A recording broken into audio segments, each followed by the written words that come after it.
ಗುರುಭ್ಯೋ ನಮಃ. ಗುರು ಶ್ರೀ ರಾಘವೇಂದ್ರ ಸ್ವಾಮಿಯ ನಮಃ. ಸಮಸ್ತ ಕನ್ನಡ ನಾಡಿನ ಜನತೆಗೆ ನಾನು ನಿಮ್ಮ ಪಂಡಿತ್ ಸಾಯಿ ಸ್ವರೂಪ್ ದೀಕ್ಷಿತ್ ಮಾಡುತ್ತಿರುವ ನಮಸ್ಕಾರಗಳು. ಇವತ್ತಿನ ಈ ಒಂದು ವಿಡಿಯೋದಲ್ಲಿ ಜೂನ್ 14 ಮತ್ತು 15ನೇ ತಾರೀಕಿನಂದು ಸೋಮಾವತಿ ಅಮಾವಾಸ್ಯೆ ಇದೆ. ಈ ಒಂದು ಅಮಾವಾಸ್ಯೆ ಕಳೆದ ನಂತರ ಗ್ರಹಗತಿಗಳ ಬದಲಾವಣೆಯಿಂದ ಮೇಷರಾಶಿಯವರ ಭವಿಷ್ಯ ಏನಿದೆ ಅಂತ ನಾವು ನೋಡೋಣ ಬನ್ನಿ. ಯಾರೆಲ್ಲ ಈ ಒಂದು ವಿಡಿಯೋ ನೋಡ್ತಾ ಇದ್ದೀರಾ ಕೊನೆವರೆಗೂ ವಿಡಿಯೋ ನೋಡಿ ಹಾಗೂ ಹೆಚ್ಚಿನ ವಿಡಿಯೋಗಳಿಗಾಗಿ ನಮ್ಮ ಒಂದು ಯೂಟ್ಯೂಬ್ ಚಾನಲ್ನ ಲೈಕ್ ಮಾಡಿ, ಶೇರ್ ಮಾಡಿ ಹಾಗೂ ಸಬ್ಸ್ಕ್ರೈಬ್ ಮಾಡಿ.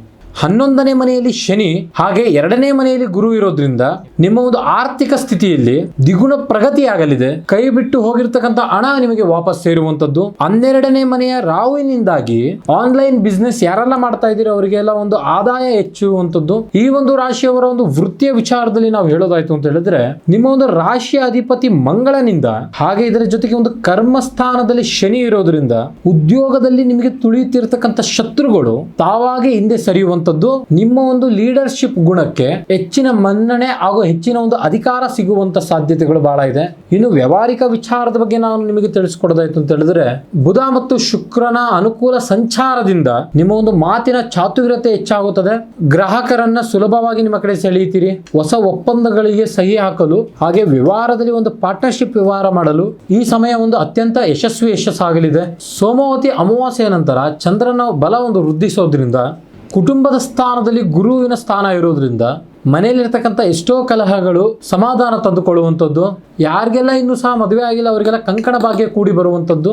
ಯೋಗ್ಯ ಸಂಗಾತಿಯ ಹುಡುಕಾಟ ಪೂರ್ಣಗೊಳ್ಳುವಂಥದ್ದು. ಇನ್ನು ಯಾರೆಲ್ಲ ಒಂದು ಪ್ರೀತಿ ಪ್ರೇಮ ವಿಚಾರದಲ್ಲಿ ಇದ್ದೀರಾ, ಪ್ರೇಮಿಗಳ ನಡುವೆ ಒಂದು ಪರಸ್ಪರ ಒಂದು ಬಾಂಧವ್ಯ ಹೆಚ್ಚಾಗುವಂಥದ್ದು.